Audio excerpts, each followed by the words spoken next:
तुम्ही भ्रष्टाचाराचं प्रदर्शन भरवलंय, गावामध्ये वेगवेगळ्या योजनांमध्ये भ्रष्टाचार झाल्याचे देखील सांगितलंय. काय नेमकी संकल्पना आहे आणि आंदोलन कसं राहणार आहे पुढचं? आपण जर माझ्या गावापासून जर घेतलं साहेब, तर आपण ज्या रोडनं आलो ते 7 वेळेस रोड झाली. जिथे आपण उभे आहोत त्याचे 5 लक्षाची रोड आहे आणि क्वालिटी तुम्ही पाहताय. आपल्या डोक्यावरती जे लाईट आहे ती 4 लाख रुपयाची लाईट आहे. आमच्याकडे 30-30, 35-35 लाखाच्या विहिरी झाल्यात, 5-5, 6-6 कोटीचे बंधारे झालेत आणि आमच्याकडे आता 2-3 कोटीचे जलजीवनची ती योजना आलेली आहे. जर आमच्या ह्या 10 घरासाठी जर एवढे सारे जर पैसे खर्च केले असेल 10 आणि 15 आणि 20 कोटी, तर हे सगळ्या योजना मला वाटते काचासारख्या झाल्या असतात. हे रोड काचासारखा दिसला असता. मग जर ह्या तांड्यामध्ये जर एवढा सारा भ्रष्टाचार होत असेल तर हे भारत देशात सगळं असंच चालू आहे असं मला वाटतं. आणि मी या मीडियाच्या माध्यमातून साऱ्या भारतवासियांना विनंती करतो की आम्ही हा जो भ्रष्टाचार संग्रहालय भरवला आहे यामध्ये सगळे काही यांचे 2014 पासून ते आतापर्यंत सगळे बॅनरवरती उतरवलेले आहेत. आणि या भारतवासियांना मी आवाहन करतो की या भ्रष्टाचाराला थांबवण्यासाठी तुम्हा सगळ्यांची साथ पाहिजे आणि हा भ्रष्टाचार कुठं ना कुठं तरी थांबला पाहिजे. आणि प्रत्येकाने इथून एक शपथ घेतली पाहिजे की आजपासून एकही रुपये भ्रष्टाचार होत असताना आपण बघू नाही आणि जो झाला तर या स्टेजवर आपण प्रसारित करू. हा 100 दिवसापर्यंत आम्ही हा साखळी उपोषण केलेलं आहे आणि या 100 दिवसामध्ये जर आम्हाला आमच्या प्रश्नाचं उत्तर नाही मिळालं तर आम्ही द सिक्रेट फाईल्स या नावाची एक रूम बनवलेली आहे आणि ते 100 दिवसानंतर आम्ही एक एक बाहेर काढणार आहोत.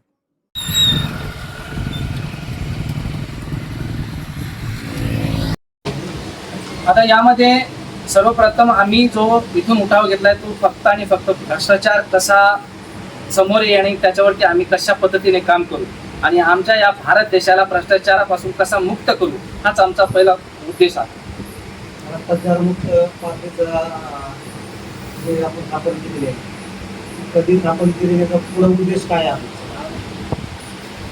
भारत देशवासियांना मी इथून आवाहन करतोय की आपण कुठली जर लढाई लढायचं म्हटलं तर काही ना काहीतरी आपल्यासोबत पाहिजे आहे. त्यामुळे आमच्या पार्टीचं नावच असं आहे की भ्रष्टाचार मुक्त. याच्यावरती प्रश्न करण्याच्या आधी त्यांनी विचार केला पाहिजे की ही पार्टी काय आहे आणि याची उद्दिष्ट आम्ही एवढेच ठेवलेलं आहे की भ्रष्टाचार मुक्त कसं करता येईल. शासकीय कार्यालय आणि जे लोकप्रतिनिधी आहेत याकडून भ्रष्टाचार काम करतात काही हे असे जे कामं आहेत याच्यावर आपण कशा पद्धतीने काम. आता मी माझ्या गावाचे शासकीय जे काम आहे ते विक्रीला काढलेच आहे की हे जर कामं जर तुमचे कोणत्याच कामात येत नसतील, जर एक छोट्याशा 8 ते 10 घराच्या गावामध्ये जर तुम्ही जर 8 आणि 10 कोटीचे जर कामं आणून फक्त आमच्या नावाने बिल फाडत असताल तर हे आम्हाला नकोय. यासाठी एक तर तुम्ही गिराईक लावा नाहीतर हे परत तुमचे घेऊन जावा, पण आमच्या नावाने हे बिल फाडणं बंद करा. जर एक साधी पाईपलाईन फुटल्यानंतर तर दुसरी विहीर आणत असतात. जर एखाद्या विहिरीला रूम असेल आणि ती रूम जर आम्हाला दिसत नसेल, फक्त ग्रामसेवक आणि सरपंचाला दिसत असेल, जर आमच्या गावामध्ये एक पहिली जर हे असेल टाकी आणि तुम्ही 3-3 टाक्या आणत असाल तर आमच्या नावाने बिल फाडणे बंद करा. एवढं हिरवळ सगळ्या गोष्टी असून जर आमच्या गावाला आता पाणी जर नसेल, तुमच्या योजनासाठी आम्हाला फक्त आणि फक्त इथं तरसवत जर असाल तर ही योजना नकोय आम्हाला. तुमचे सिमेंट वडं 2-2, 3-3 वर्षानंतर खांदून त्याच्यावरती आमचा म्हशी चरत आहे, एवढे सारे सगळे घास त्याच्यावरती झालेला आहे. आमचा हा रोड 7 वेळेस झालेला आहे आणि आणखीही तुमच्या गाड्या इथे येत नाहीये. आमचे पूर्वजापर्यंत आता पुढच्या येणाऱ्या पिढीपर्यंत या रोडला फसत जात आहेत. दर पावसाळ्यामध्ये आमचे हाल असे आहेत की आमच्या विद्यार्थ्यांच्या कित्येकदा शाळा बंद होतात. आमच्या आरोग्यवाले लोकांना आम्हाला इथून उचलून घेऊन जावं लागते, का तर मोटरसायकल सुद्धा चालत नाही. असे 7-7, 8-8 वेळेस जर तुम्ही रस्ते करत असाल तर एक तर रस्ता हा तुम्ही घेऊन टाका, नाही तर कोणीतरी गिराईक लावून द्या. तुम्ही जे इथं तुम्ही हा स्थळ का निवडला की तुम्हाला प्रदर्शन करायचं? तुम्ही दिल्लीला गेला असता, तुम्ही विधान भवनात गेला असता, तुम्ही जिल्हाधिकाऱ्यांसमोर गेला असता, परंतु तुम्ही हा तुमचा जो गाव आहे या ठिकाणी तुम्ही का निवडलाय? सर्वांनाच माहिती आहे प्रश्न आपण ग्रामीण पासून उचललेले आहेत आणि आता पाठीमागे आमचे विद्यार्थी मित्र ज्यावेळेस तिथं जंतर मंतरवरती उपोषणाला बसले होते त्यांच्यावरती काय हल्ले झाले, त्यांचे काय हाल झाले, यासाठी मी असं म्हणतो की प्रत्येक भारतवासियांनी फक्त जंतर मंतर आणि आझाद मैदानच न निवडता प्रत्येक गावामध्ये असे मोर्चे झाले पाहिजे, प्रत्येक गावामध्ये असे उपोषणाला बसले पाहिजे आणि स्थानिक लेवलचे जे प्रश्न आहेत तुमचे प्रश्न बाहेर काढले पाहिजे. आम्ही तुम्हाला एवढं शब्द देतो की तुमच्या पाठीशी पुरत भारत देशामध्ये आमची टीम राहील आणि हे सगळे भ्रष्टाचार बाहेर काढण्याचा प्रयत्न करू. किंवा पक्ष भ्रष्टाचार मुक्तीचा दावा करत आहे. विविध राष्ट्रीय पक्षाचे जे मोठमोठे घोटाळे आहेत आता प्रदर्शनामध्ये दाखवले आहेत, तर यांना जनतेसमोर आपण आणलं आहे. परंतु यांना कायदेशीर कचाट्यात घेण्यासाठी आपले पुढचा प्रयत्न काय असणार आहे? जो कायदा आहे साहेब, माझा पहिला प्रश्न असा आहे की हा जो ऑडिट प्रकार आहे ना, हे चोर लपवण्याचा हा एक साधन आहे, हा एक कारखाना आहे. आज प्रत्येक व्यक्ती म्हणतो की माहितीचा अधिकार टाका, इथे माहिती घ्या, इथे तिथे करा, पण काहीही निष्पन्न होत नाही. कारण हा जो ऑडिट प्रकार आहे, हा ऑडिट प्रकार चोरांचा एक मोठा सापळा आहे.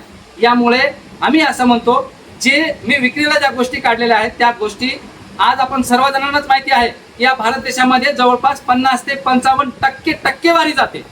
मग ते ग्रामपंचायत पासून पकडून ते पंतप्रधानांपर्यंत, मग सगळ्यांचे टक्केवारी ठरवलेले गेलेले. 10% कोणाचे, 5% कोणाचे, 15% कोणाचे, आणि राहिलेल्या कामामध्ये जो 30 ते 35% इथे काम होतो, तो काम 1 ते 2 वर्षामध्ये खतम होऊन जातो. यासाठी मी असं म्हणतो, प्रत्येक भारतीय नागरिक यांचा हक्क आहे की तुमचा ज्या गावामध्ये काम येतोय, तुमचे जिथे जिथे काम येते त्या कामावरती तुम्ही लक्ष दिलं पाहिजे. आणि मी शासनाला हेच इथून आवाहन करतोय की आम्हाला हा अधिकार दिला पाहिजे की किती फंड येतोय आणि ते कशा पद्धतीने युटिलायझेशन होतो, यासाठी आम्ही लढा उभा केलेला. तुम्ही म्हणत आहात की तुमच्या गावामध्ये छोटंसं गावाचं कोट्यावधीचा भ्रष्टाचार झालेला आहे. ज्यावेळेस या ठिकाणी निरीक्षक कामकाज चालू होतं त्यावेळेस तुम्ही वरती अधिकाऱ्यांना तक्रारी केल्या होत्या त्या संदर्भात? साहेब, आम्ही वारंवार तक्रारी केला, फोन केला, स्पॉटवरती या म्हटलं, पण आता सगळ्यांनाच माहिती आहे, सगळ्यांचे पॉकेट पोचलेले असतात. वारंवार BDO साहेबांना सांगितलं, इंजिनियर साहेबांना सांगितलं, पण त्यांचे पॉकेट आधीच पोचलेले होते ना, त्यासाठी आमच्याकडे दखल घेणं काही कामच नाही. तुम्ही म्हणाला की ऑडिट किंवा टक्केवारी हा जो काही प्रकार आहे, याच प्रकारामुळे हे निकृष्ट दर्जाची कामं आता होत आहेत. रस्त्याची कामं असतील, आरोग्याचे कामं असतील किंवा शिक्षणावरती कामं असतील. पण ऑडिट किंवा टक्केवारीचा प्रकार थांबवण्यासाठी शासनाने काय पाऊल उचलायला पाहिजे, तुम्हाला काय वाटतं? मी आवाहन करतो, पाठवा टीम, एक समिती बनवा आणि या समितीला आमच्या सिस्टम सोबत बसवायला लावा.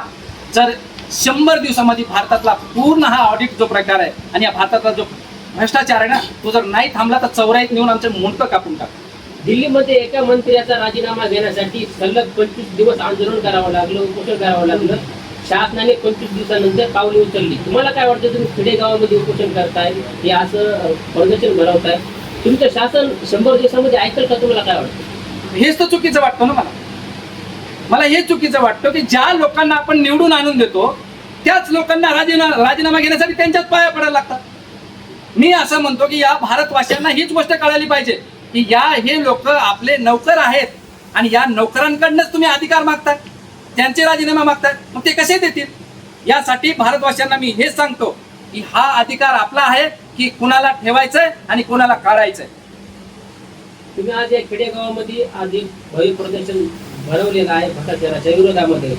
तुम्ही या सर्व देशामधील नागरिकांना इथे यायला सांगणार आहात की आपापल्या ठिकाणी स्थानिक लेवलला असं प्रकारचे प्रदर्शन करायला लावणार आहात, त्यांना काय सांगणार आहात? आमची जी भ्रष्टाचार मुक्त पार्टी आहे त्यांचे सर्व प्रकारचे डॉक्युमेंट आम्ही तयार केलेले आहे. मग फेसबुक, व्हॉट्सअप, इंस्टाग्राम, ID आणि ईमेल आणि मोबाईल नंबर याद्वारे तुम्ही संपर्क साधू शकता. तुमचे जे बी काही प्रॉब्लेम आहेत यामध्ये तुम्ही ॲड करू शकता. तुम्ही आमच्यासोबत संपर्क साधून फिजिकल आला तर या किंवा डॉक्युमेंटरी काय पाठवू शकता तर पाठवा. आम्ही निश्चितच तुमच्यापर्यंत पोहोचणार आहोत आणि पूर्ण भारतभर आमची ही टीम तयार होणार आहे आणि हा मोहीम आम्ही भारतभर आमच्या टीम सोबत राहून आम्ही काम करणार आहोत. भारतीय जनता पार्टी भ्रष्टाचार मुक्तीचा नारा देतो आणि तुम्ही इतके मोठे आरोप करतायत, तुमचं यावरती काय मत आहे? देशामध्ये भ्रष्टाचार चालूच आहे आणि भारतीय जनता पार्टी म्हणते की आम्ही देश भ्रष्टाचार मुक्त करून ठेवला. मग त्यांनी येऊन दाखवा ना. मी हा जो संग्रहालय भरवला आहे त्यांनी एक एक पोस्टरचे मला उत्तर द्यावा, हे कशामुळे झाले आणि याचं उत्तर त्यांनी द्यावा माझ्यासोबत. भ्रष्टाचार केला नाही त्यांनी, मग हे पोस्टर कशामुळे ते मला दाखवून द्यावं. सर्वात जास्त जर भ्रष्टाचार होत असेल तर लोकप्रतिनिधी असतात आणि त्यांच्या माध्यमातून ते खाली कामं इकडे होतात. फंडामाते, विविध फंडामाते ते कामामध्ये भ्रष्टाचार होतो. सर्वसामान्य जनतेला आपलं काय आव्हान असणार? सरळ गोष्ट आहे साहेब, जोपर्यंत सरपंचाला भ्रष्टाचार ग्रामसेवक सही करत नाही तोपर्यंत करता येत नाही. मग हे इथून ते तिथपर्यंत सगळी एक साखळीच आहे. तुमचा शासकीय आणि प्रशासकीय दोन्ही मिली भगत आहेत. या दोघांच्या सही झाल्याशिवाय कुठलाच भ्रष्टाचार होत नाही. यामुळे मी दोघांनाही तेवढं दोषी ठरवतो. तुम्ही तुमच्या गावातील आगारतांडामधील विहिरी रस्ते ह्या सगळ्या गोष्टी विकायला काढल्या, तुम्ही त्याच्या किमती सुद्धा लावल्यात. बरं या तुम्ही कुणाला विकणार या सगळे रस्ते विहिरी हे कुणाला विकणार? आता किमती मी नाही ठरवल्या, त्या किमती त्यांनी दिलेल्या आहेत. त्या कामाच्या किमती घ्या आणि तो काम खरंच त्या पद्धतीने झाला का तुम्ही पाहतच आहात.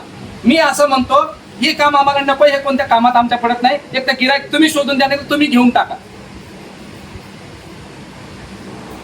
70 वर्षामध्ये आतापर्यंत भ्रष्टाचार झालेला आहे देशामध्ये.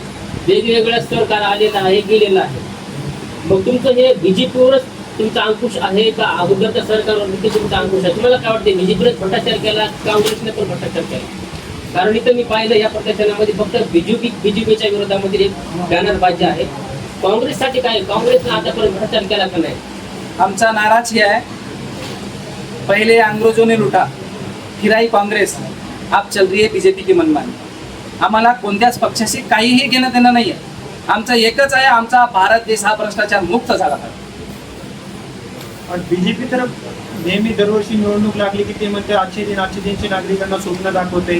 त्यावरती जनता त्यांना मताधिक्य सुद्धा भेटते. त्यांचे 3 वर्ष सलग झाले, सत्ता पण आहे.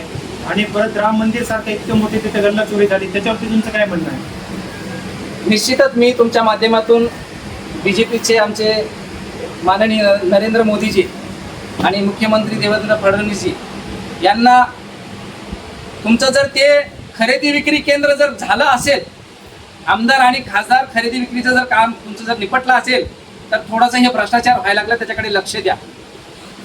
आपल्याकडे कुणी तक्रार घेऊन तक्रारदार आलाय का आपल्याकडे प्रत्येक घराकडे? हो, नक्कीच आलेला आहे. मी ज्यावेळेस मी भ्रष्टाचार मुक्त पार्टीचा आवाहन केलं आणि या संग्रहालयामध्ये सगळ्यांना सांगितलं की इथे भ्रष्टाचाराबद्दल आपण काम करणार आहोत. त्यामध्ये आपल्या वडवणी तालुक्याचे चाटे साहेब आहेत, त्यांच्यासोबत जो अन्याय झालेला आहे तो थोडक्यात तुम्ही ऐकून घ्या, त्यानंतर बाकी सगळ्या गोष्टी मी तुम्हाला सांगतो.